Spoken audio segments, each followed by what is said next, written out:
Number 5 पूछा जाता है। 4 अंक के 4 क्वेश्चन, यानी 4 चौको 16 नंबर का ये क्वेश्चन होता है, ठीक है।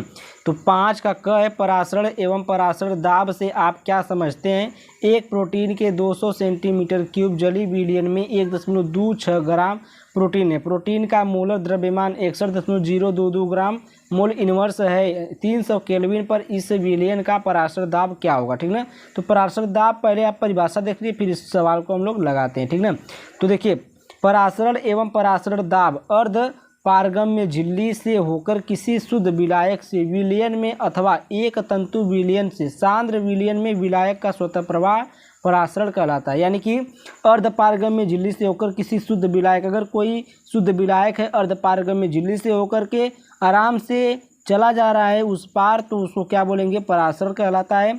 अब देखिए, जिस दाब को विलयन में आरोपित करने से किसी दाब, कोई दाब तो होगा जो विलयन में आरोपित करने से विलयन की परासरण रोक दे, ठीक ना। तो जिस दाब को विलयन में आरोपित करने से उस विलयन की परासरण रुक जाती है उसे परासरण दाब कहते हैं। यानी ऐसा कौन है, ऐसा कोई तो दाब होगा जिसे आरोपित करेंगे और जो विलयन में परासरण हो रहा है वो परासरण रुक जाए, बहने की क्रिया रुक जाए, तो उस समय उस पर कौन सा दाब लग रहा है? परासरण दाब लगाया जा रहा है, ठीक ना।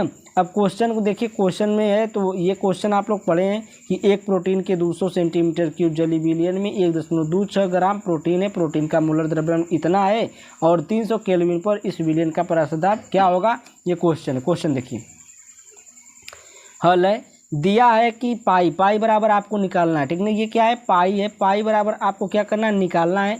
वी बराबर यहाँ पर 2, यानी कि आयतन कितना दिया है? 200 सेंटीमीटर क्यूब दिया है। डब्ल्यू का मान 1.26 ग्राम दिया है, उसमें आप लोग देख लीजिएगा।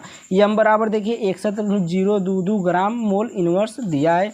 और देखिए टी का मान दिया 300 केल्विन। आर का मान आपका दिया नहीं, आर का मान आपको याद रखना रहता है, 0.0821 होता है, ये आर का मान होता है, ठीक ना। उसके बाद फार्मूला है पाई बराबर W into R into T बटे में एम इंटू वी, ठीक ना। डब्ल्यू ग्राम है, आर है, ये टी है टेम्परेचर, ये गैस नियतांक है, ये मोलर है, मोलर द्रव्यमान, ये आयतन है, ठीक ना। तो सबका मान इस प्रकार से हम लोग सबका मान रख लिए हैं, सबका मान देख लिए, रख लिए, ठीक ना। उसके बाद देखिए क्या करेंगे, यहाँ पर कुछ नहीं करेंगे सिवाय हल करने के। तो यहाँ पर देखिए इसको दशमलव को हटा दिए, दशमलव को हटाने के बाद ये इस प्रकार से होगा, 3 दशमलव था, 3 दशमलव था, हट गया, ठीक ना।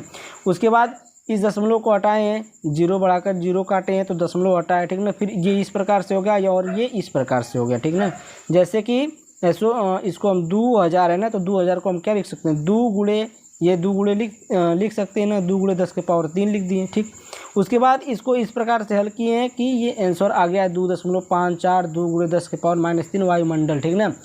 कहीं कहीं का जो अंशाल पेपर है उसमें क्वेश्चन तो सही दिया है लेकिन आंसर उसका गलत दिया है, किसी दूसरे क्वेश्चन का आंसर दे दिया है, ठीक ना। तो उसको मैं देखा हूँ कि दूसरे क्वेश्चन का आंसर है, ठीक। तो उसमें आप लोग थोड़ा सा हिचकिचाएंगे, लेकिन हिचकिचाना नहीं है, यही आपका सही जवाब है, सही आंसर है, ठीक ना।